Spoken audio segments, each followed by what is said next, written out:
Good morning, folks.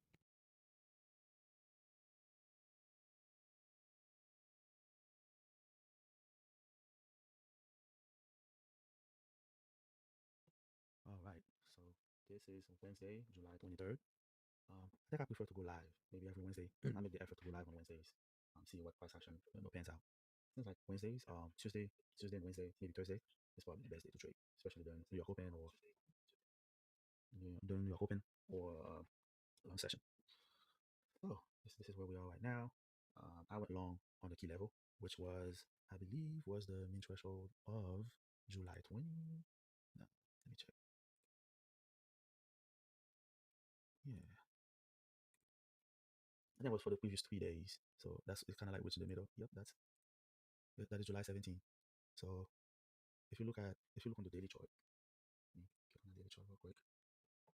You see the level I'm talking about. Come on,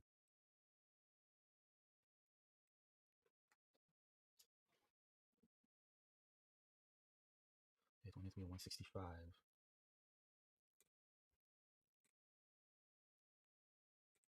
was a key level. It's the middle of that candle here. And as you can see, I know there's a lot going on here.